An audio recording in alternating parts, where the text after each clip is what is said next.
kutoa tena ushauri zaidi kwa chuo na kwa taasisi hii kwa ujumla wake, kwamba dunia ya leo inakimbia sana kwenye sayansi na teknolojia.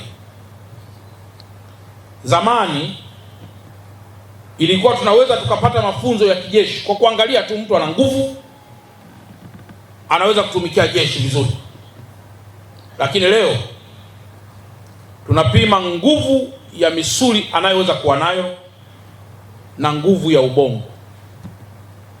Nguvu ya ubongo tunakwenda kwenye IQ, kwa maana sio mtu ambaye unakwenda kufanya mambo hovyo hovyo bila kureason.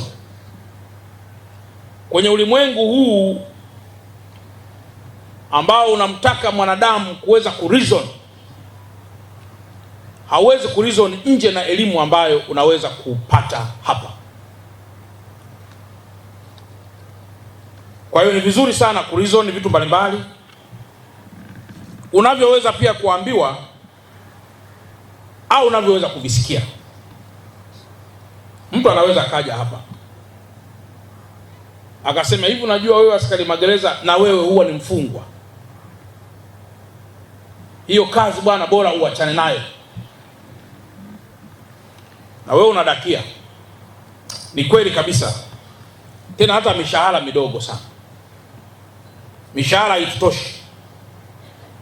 Ninyi ni wawakilishi wa kinachoitwa public servants, na kama ninyi ni public servants, ninyi ni ambassadors wa kinachoitwa utumishi wa umma.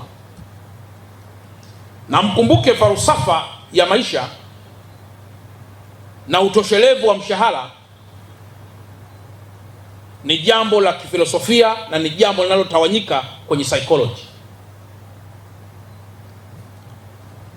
Wataalamu waliwahi kukaa wakajiuliza, watu hawa tuwalipe mshahara kwa wingi wa majukumu yao